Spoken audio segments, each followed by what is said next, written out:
Hey guys, welcome to Pre-Calc Lesson 7.2, Recursion and Arithmetic Series. I'd like to start with a warm-up though.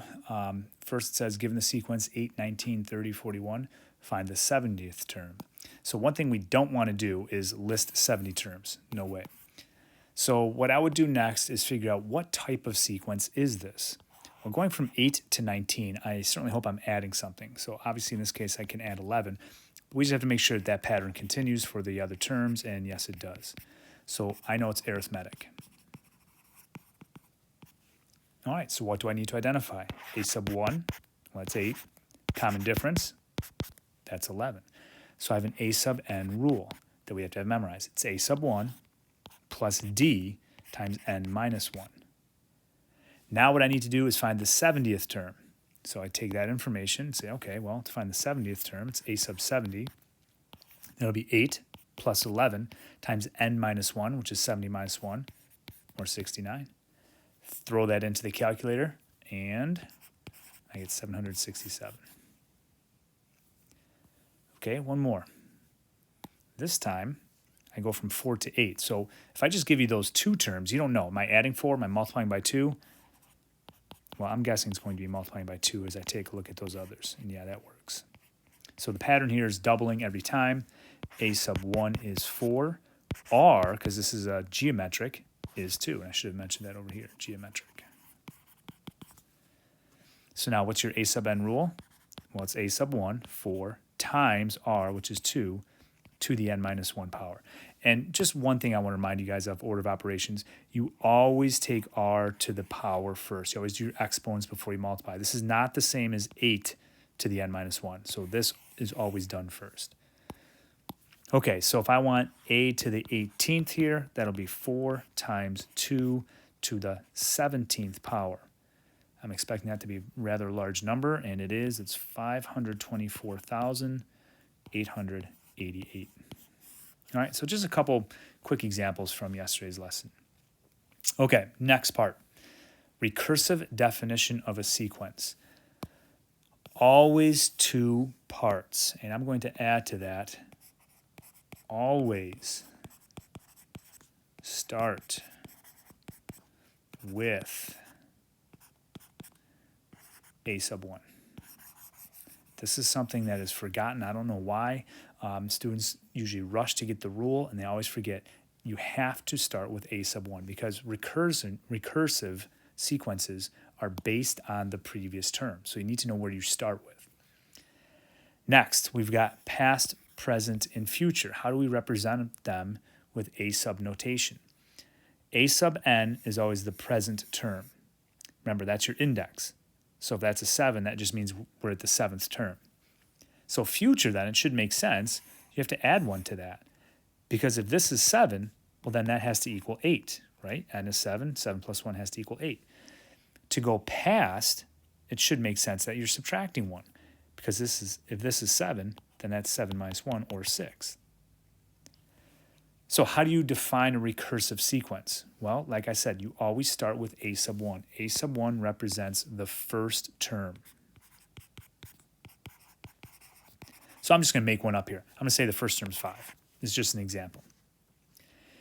A sub n plus 1. Think of this as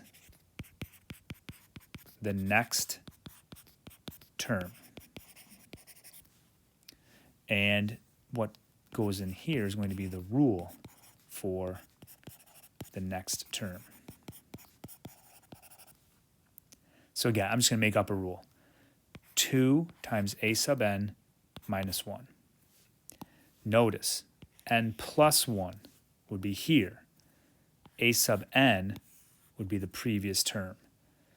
So it's important to understand that this right here simply represents the previous term. So if I wanted to write down what I'm doing for this particular example, that would be 2 times the previous term minus 1. Okay? Let's try a couple. What I want to do now is I want to come up with the recursive definition of this particular sequence. So what are we doing each time? find the pattern. Looks like I'm adding 4. All right, well, don't forget this. Always start with a sub 1. Now, this is for recursive, okay? So, what is a sub 1? A sub 1 equals 3.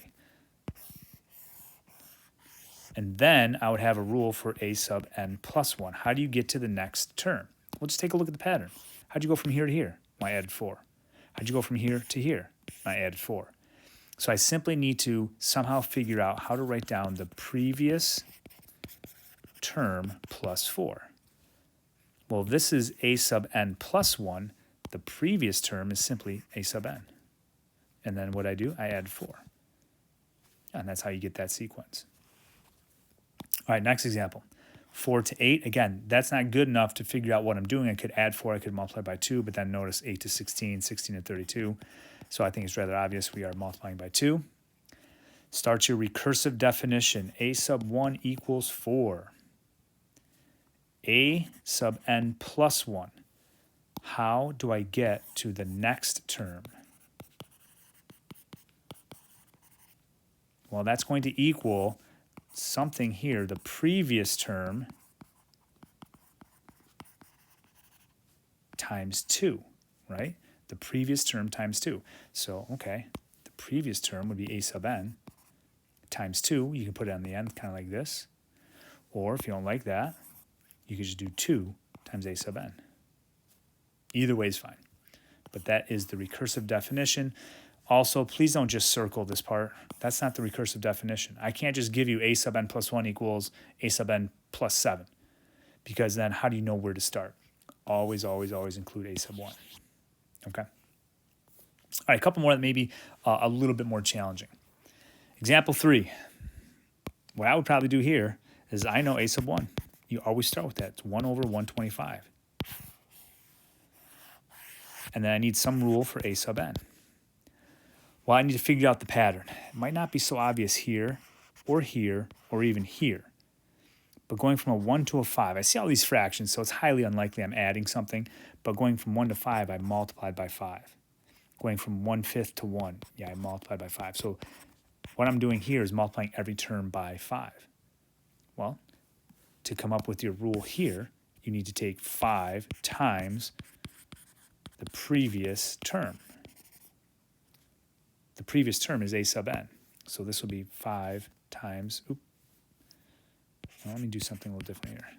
5 times a sub n minus 1. So you notice what I did here. And it was actually because I made a little mistake. Sometimes I use a sub n. So the previous term to a sub n is a sub n minus 1. So if you don't like the way this is written, if you maybe started it differently, this is exactly identical to, if I get rid of that and get rid of this, if I did a sub n plus 1 equals 5 times a sub n. That's identical to having an n here and an n minus 1 here. Regardless of what you do, this number here has to be 1 less than that. Okay? Let's try the next one. A sub n equals negative 2n plus 7. So they're giving me an a sub n rule. In order for me to do recursion, I need to figure out what a sub 1 is, and I need to figure out what the pattern is. So maybe I just write a few of these out. So a sub 1 will be negative 2 times 1 plus 7, so that's 5. A sub 2 is negative 2 times 2 plus 7, so that's negative 4. That's going to be 3. I need one more. A sub 3 is negative 2 times 3 plus 7. It's negative 6 plus 7. That's 1. So what's going on here? You're subtracting 2 every time. So now, what do I need for recursion? I need a sub 1. I need to know that that's 5. A sub 1 equals 5. A sub n plus 1, what are you doing to each term? You're subtracting 2. So the rule that has to go here is the previous term minus 2. Okay? Since I used an a sub n plus 1, this will be a sub n minus 2. And these two parts right here make up the recursive definition. All right, so I'm not quite sure what we want to do here because that is already a recursive definition. So let's do this. Let's come up with an a sub n rule. Okay, so a sub 1 is 32, but I don't know what's happening here. What's a sub 2? So what this is saying is take your previous term and multiply it by 1/2.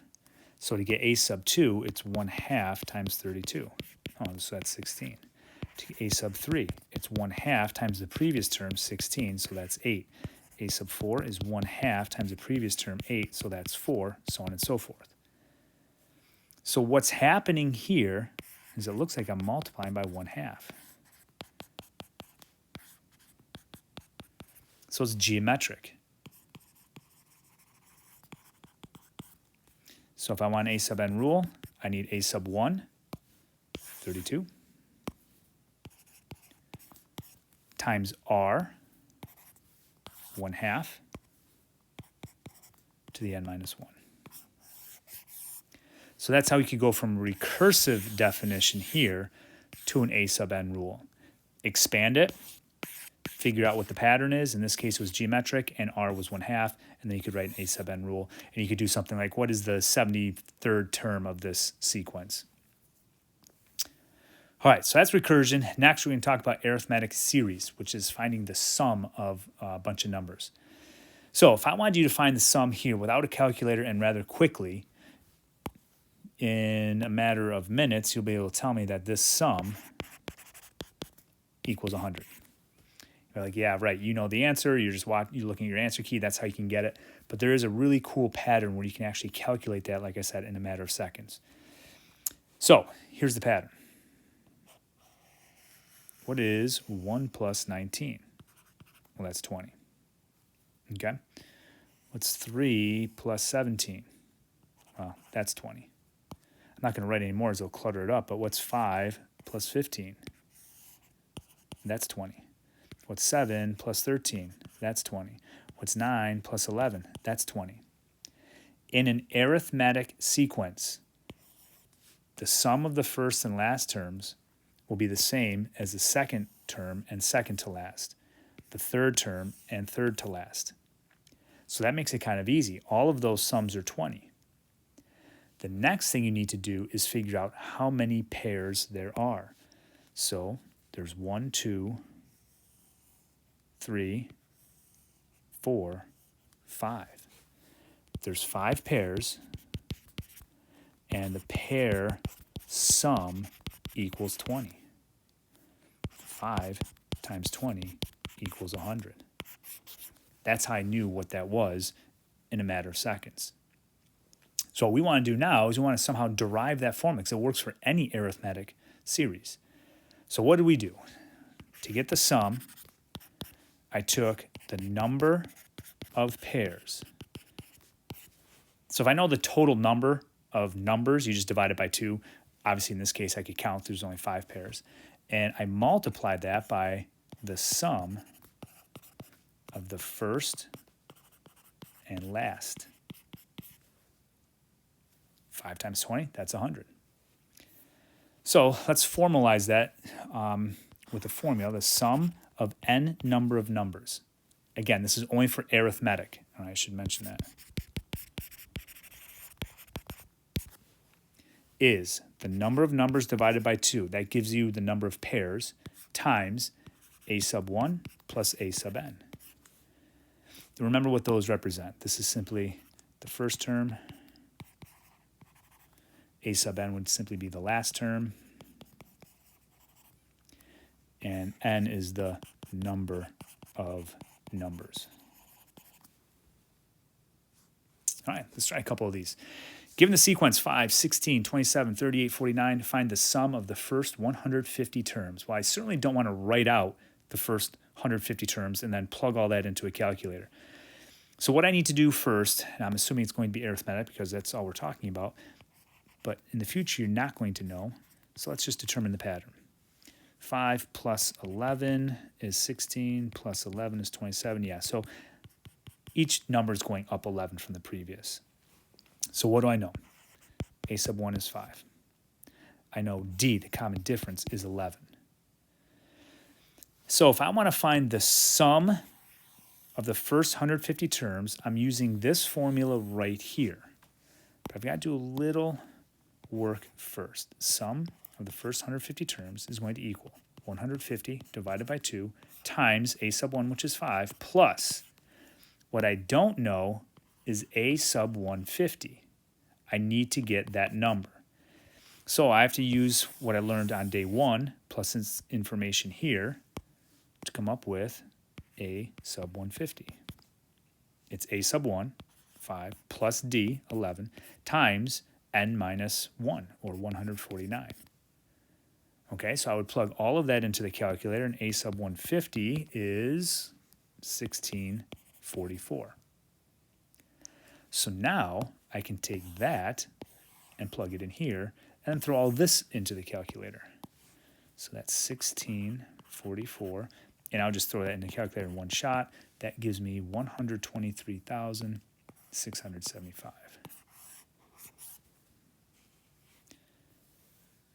All right, another application here. Given the series 24 plus 35 plus 46 plus ...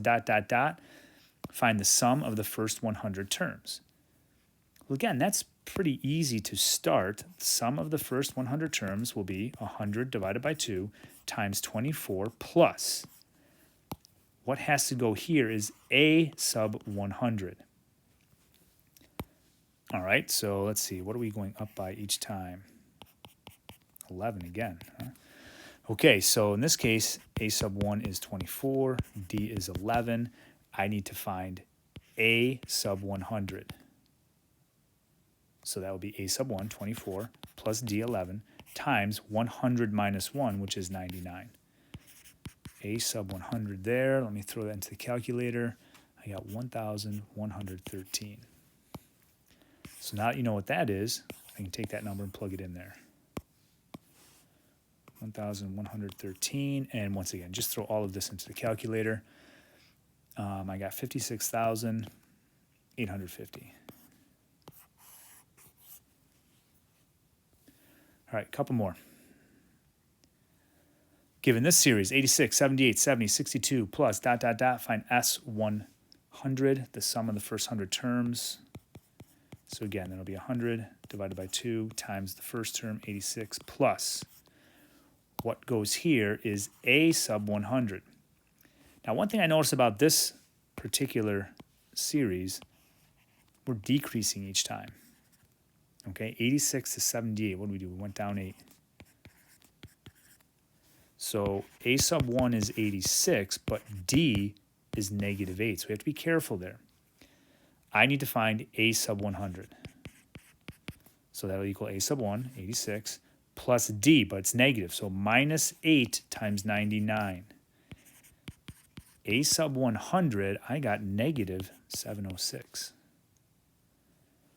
So over in this formula, I'm not actually going to be adding, I'm going to subtract 706 in the parentheses. So obviously my sum here is going to be a negative number. If you don't get a negative number, then you must have done something wrong, because if you notice, this is a lot bigger than A sub 1. So we're adding a lot more negatives than we are positives. But anyway, I threw that in the calculator, and I came out with negative 31,000 exactly.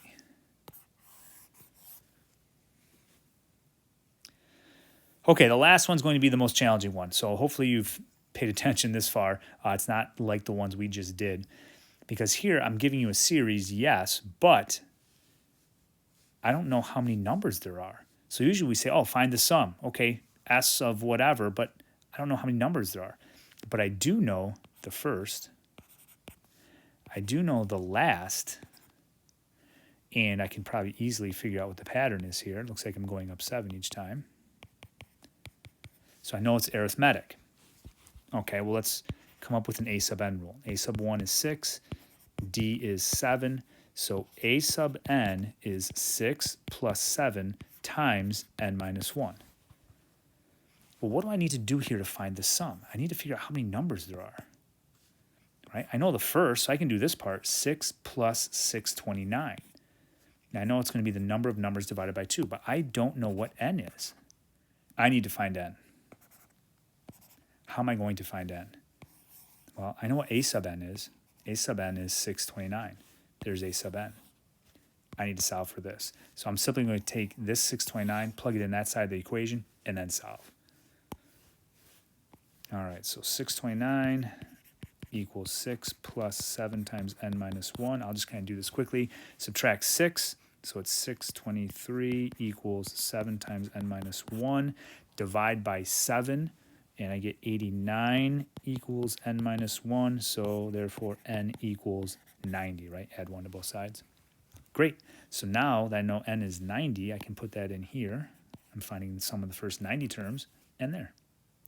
That was the hard part to this one. Obviously, getting this number on your calculator is not that difficult. I got 28,575. Okay, guys, well, thanks for watching this video. Thanks for following along. As usual, if you have any questions, don't hesitate to reach out, and we'll see you in class soon.